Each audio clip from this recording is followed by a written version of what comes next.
Good afternoon. We begin our afternoon with Billy Napier, the head coach at the University of Florida.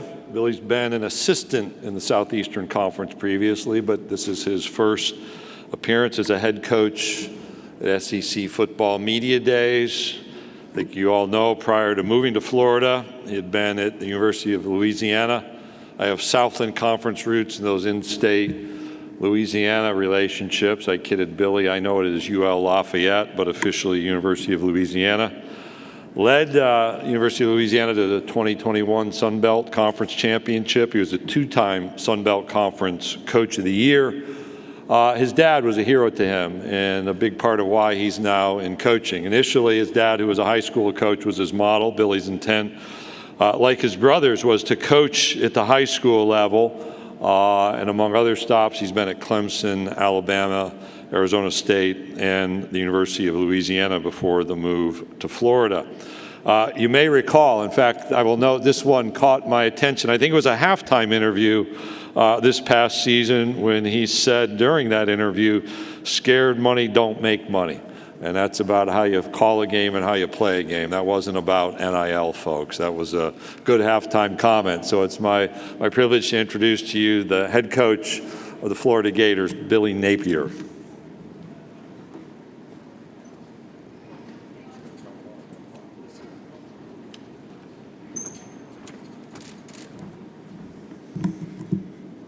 All right. I grew up about 2 hours north of here. And when I was growing up, my dad, anytime he would drop us off, whether it was at elementary school, middle school, to the church, maybe practice for a baseball, whatever the case may be, he would always ask us what our name was, right? We had to say our last name, and then he would say, "Represent," right? Well, today's a great day. Very humbled and honored to be here to represent the University of Florida. And all the Gators, right, throughout the entire world, all across this great country that we live in. You know, more importantly, our team, right, our players, our staff, our entire organization from top to bottom. You know, one of the great things about the game of football is it requires hundreds of people to have success. Big role, small role, each person has an opportunity to be the difference, right, to make an impact. We're thankful for all the people, each one of those people that contribute to our team. You know, we're 7.5 months into this journey, and I've been very impressed with the leadership at the University of Florida. You know, our president, Dr. Kent Fox, on the university and foundation side, and on the UAA side, Scott Strickland's our athletic director. It's been fun to see their vision. And once on the inside, to see their execution. You know, we have an elite education at the University of Florida. It's a top 5 university. And we also have a championship culture amongst all 21 sports. You know, it's great to be a part of this team and work alongside these people. You know, we're thankful for their belief in our plan. And we're very appreciative of the resources they provided as we begin to take on this great challenge. You know, SEC Media Day is a special day. It means football's right around the corner. You know, when you think of this league, you think about the history, the tradition, the rivalries, the venues, the great players, the great coaches. You know, it's exciting to be a part of this league. I've been fortunate in my career to be in the ACC, the Pac-12, the Mountain West, the Sun Belt Conference, the MEAC Conference, and I played FCS level football in the old Southern Conference. You know, this is the SEC. It is the league. Quality personnel, quality coaching, the footprint, the passion. You know, it is the standard. It sets the bar. There's so much momentum, the credibility, and the stability. One of the greatest slogans of all time is "It just means more," right? And I think that explains it very well. You know, there's a lot of uncertainty about realignment. You know, I think the SEC is in a position of power. And I can't compliment Greg Sankey enough for his leadership. It's one thing to be on the outside looking in. It's another thing to be inside and experience. This is a fantastic organization. He's a special person and an unbelievable leader. the foresight, the wisdom, the integrity, the awareness, right? We're talking about high-level decisions here, and I really believe we're going to look back, and some of these decisions will be historic. We're excited about the player representation that we have here today. Veteran offensive lineman Richard Garage is from Tampa, Florida. He graduated this spring. He's played over 2,000 snaps for the Gators. Our quarterback, Anthony Richardson's here. He's from Gainesville, Florida. And veteran linebacker Ventrell Miller, who's from Lakeland, Florida. He graduates this fall. He's played over 1,500 plays in his career. These players represent our values. They have integrity. They're great teammates. They have discipline in their approach. They give great effort. They're tough, and they believe. And I think that's comes from great preparation. They not only contribute on the field, but they've done a great job off the field as well. This 2022 team that we have is a new team. It's a new year. It's a new set of challenges and opportunities. I think each year and each team is its own entity. I think you got to start over every year. This is a first-year staff at a new place with a new roster. We've got a lot of players and a lot of staff that are learning our way, right? A lot of new roles. There's lots of roles to be determined on our team. We've got a core group of veteran players. We have a big portion of our team we think has ability but is inexperienced and needs to develop. And then we've brought in some young talent, high school, JUCO, and transfer players, about 34 new players overall. I like this group. I think they've got a chip on their shoulder. They're excited about the opportunity to earn some respect. Reality is in college football, 25 to 30% every year you're going to have attrition. And you're always a work in progress, whether it's year 1 or it's year 10. I've been very pleased with the offseason. Each phase, it's the first time we've done it at a new place with a new group of people, and we're learning together. We're currently finishing up week 8 of a 9-week program in the summer. It's important that we finish strong, and that's the focus. We want to try to create momentum for training camp. This group has embraced the work. I'm proud of our team. This team's not scared. They're tough. They love to compete. When you put the ball down, they're about it. And I'm excited about training camp. The next 40 days will be critical. We're going to work hard on developing the personality, the identity of this team, the daily approach, right? The self-discipline, the habit, the choices, focus that's required to be an exceptional player and have an exceptional team, and ultimately build habits. We're excited here as we approach training camp. We're going to move into the Hefner football training facility. It's an $85 million complex. It's 140,000 square feet. And I think if not one of the best, it may be the best in the entire country. And it will help us, as we move forward building the program. We've got a very challenging schedule. Obviously in the SEC East to go along with LSU and A&M as a crossover West opponents. Top 10 Pac-12 champ Utah comes to town for the home opener. And we're on the road at Florida State on a Friday night. It's a 6-day turnaround. And then we play South Florida and Eastern Washington in non-conference play as well. I want you to know we're very appreciative of the media and all the things that you do to contribute to the game, the great stories that you tell, right, about people, about teams, your pen, your keyboard, your lens, your camera, whatever the case may be. This game will teach you a lot if you'll let it, and we're thankful for the stories that you tell about it. Thank you, guys. Any questions? All right, thank you, Coach. If you have a question, raise your hand. Allie, Lexi, and Blake have microphones. We will get a microphone to you. Okay, Coach, we're going to start over here on my left-hand side, about midway back in the green. Good afternoon, Coach. Jacob Goins from ESPN 106.7 in Auburn. What are some of the changes that you are implementing at Florida to make your impact felt as the new head coach? Well, I think the big thing here is that, the game's about the players, and we want to create an organization that has life-changing impact on the players, right? We've put together a great infrastructure that's all about serving the players. We're trying to improve the player experience. We want to We firmly believe that better people make better football players. We're committed to improving their character. We're going to prioritize their education. We're going to teach football at a high level. And I think we inherited the situation that we have, and we're excited about the administration, the resources that they provided. So ultimately, the game's about the players, and everything that we do is to serve the players, position them for success within the game, but also when the game's over one day. Coach, we'll go back over here to our left, third row.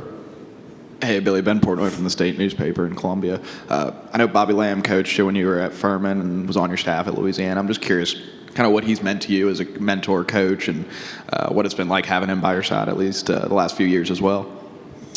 Well, Coach Lamb, we go way back, right? Obviously, Coach Lamb's dad was a high school coach, a legend in the state. My dad was a high school coach. Grew up, my dad had players that played at Furman University. I went to that quarterback receiver camp for, I think, 5 times. But Coach Lamb's always been there for me, right? As a position coach, he transitioned to being the head coach, and certainly it was a pleasure to have him on our staff. So he's a great sounding board. He's got a lot of wisdom and a heck of a football coach, but an even better person. Coach, we're going to go back here to the right side, the section in front of you, all the way in the back. Hey, Billy, Matt Baker with the Tampa Bay Times. You said when you got hired that this is a talent acquisition business. After 7.5 months, how do you assess where you all are in that? No, I can't compliment the staff enough. I think we put together a really good group of people. They've worked hard. Reality is you have 4 opportunities to add players to your team. December, the winter portal period, February, and then the spring portal period. And I thought we made the most of our time. I think we were fortunate that we were able to observe bowl practice and address maybe some of the issues that we observed. Did a great job in December, and then I think the momentum carried over to February, and then we added a few more players in the spring. So, I like the group that we added. We've had a chance to work with those guys, observe them throughout the summer. So far, so good. Okay, we're going to go here in the middle section along the near aisle, right in front. Coach Mike? Thanks, Coach. Mike Griffith, AJC Dog Nation here in the middle. I noticed in your background you overlapped with Kirby Smart at Alabama. If you could maybe characterize, share an anecdote. And then secondly, Kirby likes to play the no respect card for Stetson Bennett, but this is a guy you recruited at Louisiana and offered a scholarship to. If you could share some insight into that as well. Yeah, nothing but respect for Kirby. The guy's an unbelievable football coach, leader. He's a fantastic person, unbelievable competitor. And I'll tell you, the first time I saw him was our first SEC meeting. I told him, I said, congratulations, because, I know what goes into that, right? And I'm proud of the guy, just to be quite honest. He's done it, and he's done it the right way. He's going to be great to compete against him. I think Stetson is it's pretty awesome to turn the TV on and see that guy playing quarterback for the Dogs. He's committed to the University of Louisiana. Got an opportunity to go back and play. Had the confidence. You think about his character and his confidence and his abilities. Fantastic player and a great leader. Certainly, I can see why Georgia, took him. Coach, we'll go back over to my side, the left side, along the wall. How you doing, Coach? Scotty from Off Script. You've been a part of a lot of great coaching staffs, and you brought up the MEAC. Can you tell about what you learned from Coach Bodie Pugh at his time at South Carolina State and that atmosphere down at South Carolina State and what they produced down at South Carolina State as well? Yeah, no, I always will be indebted to Buddy. Gave me my first full-time job coaching the quarterbacks and calling plays. And to this day, if I get into a tough spot, he's a guy that I can pick up the phone and call. Just tremendous wisdom, right? Not only his experience with Brad Scott and Lou Holtz, but just being a high school coach. He's a great leader. He's got a great pulse for his team. He has the ability to connect. The guy's a legend if you've been around the guy. I can see why he's had the success he's had. And, that experience shaped my career. There's no question. It made me better, and I'm thankful for it. We'll go back over to our right, Coach, on the aisle. Raymond Parch, 103.7 The Game, Lafayette. Hey, Coach. 4 years in Lafayette running the Raging Cajuns, first-time head coach. What were the biggest lessons, your biggest takeaways in that 4 years that you're implementing now running the Florida Gators? Well, I think the first thing is you get put in these leadership opportunities, you quickly realize how important the people that you surround yourself with are. And I think we had success in Louisiana because we had an unbelievable staff and we had a great group of players. And then I think time is of the essence, right? And what you do with your time, how you allocate your time, not only with your staff and team, but also with your family, right? So unbelievable experience. And I thought we got a little bit better each year. I wouldn't be prepared for this job without that experience. And the people in Lafayette shaped me, made me better. I'm thankful for my time there. Coach, we'll go over here to our right, about 3 rows back on the aisle. Coach Stephen Hargis from the Times Free Press in Chattanooga. Just wondering what you learned from watching your dad's career, how he interacted with his players, his staff, and specifically how he continued to coach throughout his illness. You trying to get me here today. Dad showed, I think sometimes when adversity strikes, you can choose character or you can choose to compromise, right? Dad did an unbelievable job. Every day he chose character. He relied on his foundation, which was his faith. He was a great example to a lot of people. Even to this day, it's impacted me and a lot of other people too. So thanks for the question. Okay, we'll stay over here on the right side, about halfway back. Allie, if you'll get a microphone, right in front of you. Right there. All right, go ahead. I don't know how I'm going to follow that one up, but Conor Garris, Saturday Down South. You're a coach who's not losing your hair, but you embrace the buzz cut. What's the thought process behind that? It's simple. That's what I would tell you. It takes no time to get ready in the morning. I got a lot of other things to worry about besides my hair. I can promise you that. Coach, we'll go right down here in front of me. Bob? Hey, Billy. Bob Holt, Arkansas Democrat Gazette. Florida obviously is a place, showing you can win national championships, SEC titles. But the last 3 coaches, none of them lasted longer than 4 years, even though they had some success. What makes you feel like you can be like a Steve Spurrier, have a good long run, not end up like these other guys? And then after that, I was wondering if you could talk a little bit about Anthony Richardson, just what you're seeing from him, maybe what you expect from him this season. Yeah, I think timing is important,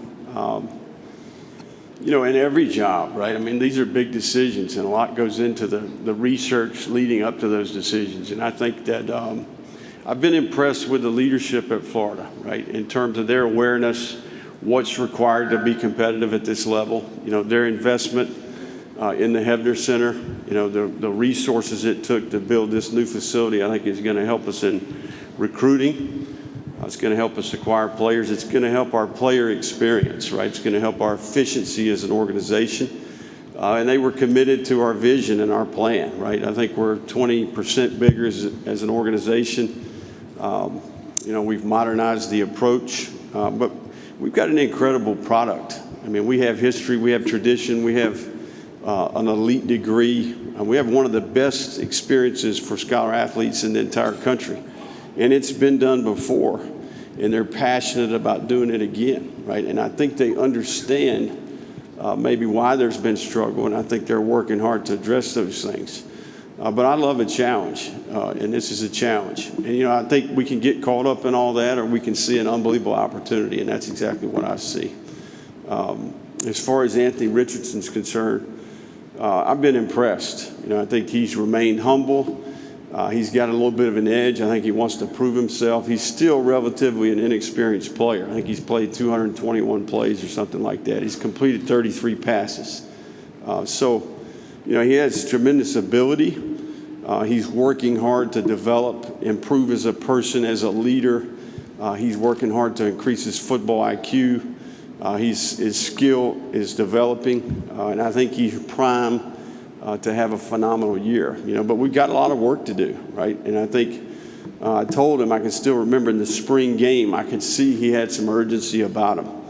And I told him, I said, it's important, this energy that you feel right now, you got to bring that and channel that energy each day between now and the next opportunity in the stadium. So we've seen that. You know, our routine for the quarterback is rigorous. He's embraced that, and he's making great strides. So, and I know he's looking forward to the opportunity.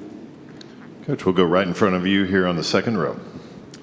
Charles Odom with the Associated Press here in Atlanta. I wanted to ask if you could follow up on your comments about Kirby Smart. As you begin to build your program at Florida, do you see a sizable divide right now between the top and the rest in the conference? Or do you see the fact that there have been 3 different national championships won by SEC teams the last 3 years? Does that provide you encouragement that this is more than just a one-team dynasty in the league? Yeah, I mean, I think we're all aware that if you can win your division, if you can win the conference championship here, you can be a national championship contender. The playoff is there. The path, it's been proven, you know, I mean. But to go back to what you're talking about, I think, you know, we're consumed with Florida right now. I mean, we've got a lot of grass to mow, right? And it's our grass, not anybody else's. So, you know, we've got a lot of work to do. When you take over an organization, a team, you quickly get to work on, you know, what are the issues, what are the problems, coming up with really good solutions. You know, it's one day at a time. It's one person at a time, right? And I think that's the approach that we're taking. You know, we'll look up at the end and see where we're at, but right now we got a lot of work to do. It's critical that we stay on task and focus on what we can do to help the Gators get better each and every day. Okay, Coach, we'll go right in front of me, 3 rows back. Drew? Yes, sir. Coach Napier, Drew DeArmond, WZZN Radio, Huntsville, Alabama. I wanted to ask you about a couple of guys that you inherited on your team. One from my area, Jaden Hill, who's had injuries in high school and at Florida, but looked like he was coming into his own last year as a corner, got hurt early. And Princely Uman Mielen, I hope I got that right. He's somebody that I followed in the recruiting process that I felt like was a great talent, and I wanted to know about his development as a Gator.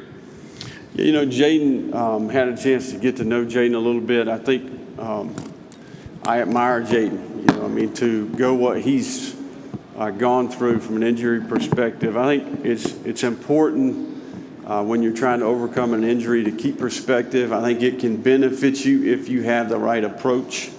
You know, it can create toughness. It can create resiliency.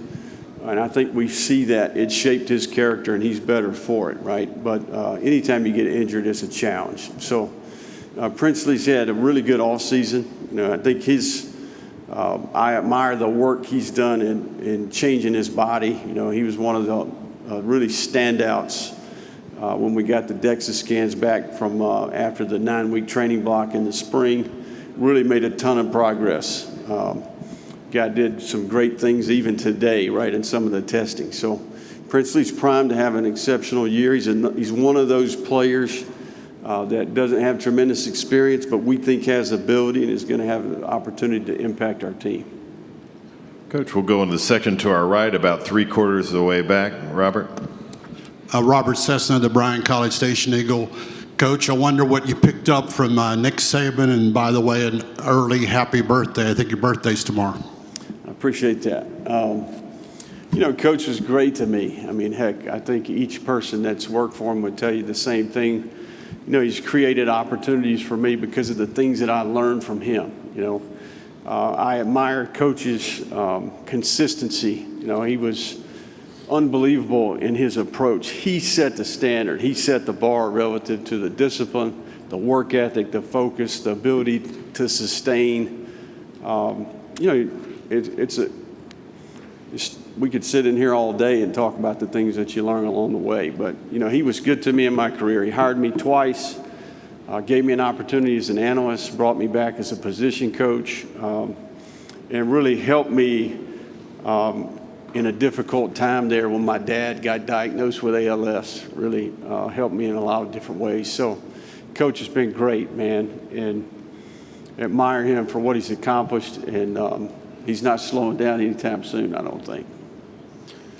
We have time for a couple more. If you have a question, raise your hand. We've got one up here. Let's see if we can get up here to the second row. Just over here to our right. Hey, Coach Trey Wallace from Outkick. Talking about the Florida-Georgia game, I know you haven't been around long enough right now in Gainesville to maybe make these decisions. Kirby Smart's talked about how he would like to see the game move to home and home venues. What are your thoughts on that? You know, I got asked that question earlier. I think the big thing is I'm probably not. I want to experience the game first, right? I'd like to see that game in Jacksonville, experience that game before I have an opinion on that. But, you know, there's a lot of credibility to both, right? The home and home obviously would be fantastic, but there's also some tradition there. There's a rivalry there. You know, time will tell, you know, and I agree. That's above my pay grade. But I'm looking forward to the opportunity to participate in the game. Okay, we've got another one back up here. Blake, second row, Bob. Hey, Billy, with the players you inherited and the guys you brought in, I mean, where do you feel like your talent level is? Do you feel like it's realistic you could compete for the East title this year? And then when you talk about how close you and Kirby are, now you guys are at obviously two programs that don't like each other very much. Does that change your all's relationship, or how do you handle that? Well, I mean, I think a lot of the things that you discussed earlier there to be determined. You know, I talked about it earlier. I like our football team. I like how they've embraced the work. I think they love to compete. I think they're tough. I think we do have a little bit of an edge. You know, I think there's, you know, a sense that, you know, there's respect to be earned, if that makes sense. And I just like the look in the eye that I see. You know, we've got some veteran players that I think have done a really good job, and then we've got a lot of work to do as a coaching staff. You know, I do like the group we brought in, but, you know, year one, new staff, new place, new group of players, new roster. I mean, we're a work in progress. And I would tell you this, every team in the country's got its own set of issues and problems, right? We're all working our way through that. And that's exactly where we're at, you know. But as far as, you know, competing with Kirby, heck, man, I've got nothing but respect for Kirby. Okay, if you have a question, raise your hand. All right, we've got one right up here. Scott. Hey, Billy, Scott Rapollet from the Baton Rouge Acadiana Advocate. Talk if you would about reuniting with Rob Sale after you went away for a year with the Giants, and also what Jabbar Jalouk and Corey Raymond bring to your staff. Yeah, no, we were very fortunate to be able to bring Rob back. You know, he was with me for 3 years at Louisiana, did an unbelievable job. You know, we were Joe Moore finalists, I think, 3 years in a row. We had a handful of players drafted at that position. You know, just did a really good job connecting with the players, had great rapport, and then a phenomenal teacher. You know, and he's one of those guys that had a relationship with before, kind of a foxhole guy, really a guy that I can lean on and have a great relationship with. So Jabbar, very much the same. You know, I think with us for 4 years, proved his ability as a recruiter, proved his ability as a teacher on the field. His group was one of the best groups that we had. And I think the thing that's impressed me about Jabbar is his ability to mentor not only his group, but to have an effect on the entire roster. He has, as a former high school coach, he's got a sincere, authentic care, wants to help people, wants to help the players. Phenomenal. Corey, obviously first time working with Corey, but, you know, just a really savvy veteran, you know, never hits the panic button, you know, always focused, always, you know, on the task at hand. Very good developer and teacher. I mean, you think about the track record. I think he's had 16 defensive backs drafted. Still to this day has great relationships with all those players. And, you know, Corey and I go way back. You know, when I was coaching receivers at Alabama, you know, there was a lot of battles and some really big games. So I used to watch his group in pregame, and you could just tell right away the guy's a phenomenal teacher and a great coach, and he's proved to be the same for the Gators. Hey, Coach, we'll take one final question right in front of me, 3 rows back. Hey, Coach, I'm Kobe Serene with Bulldog Illustrated. You know, the whole nation's looking at the state of Florida in terms of recruiting. So as the new head coach, I was just wondering what you'd be doing to keep those kids home. Yeah, it's a great question. You know, I do think, you know, our philosophy is to take an inside-out approach in recruiting. I think it's critical that you start at home base and work your way out. The state of Florida has 275 Division I football players each year on average, right? I think that's a 5-year sample. So it's critical that we have a great evaluation process. I can't compliment our personnel department enough in their approach. And then we do a great job when we do get opportunities on campus to build relationships, to show our product. And I think that's one of the things I'm excited about. We have a phenomenal product. And I think as we grow as a staff, we're going to get better at presenting that product and learning more about the University of Florida. But keeping the best players in the state at home is going to be critical.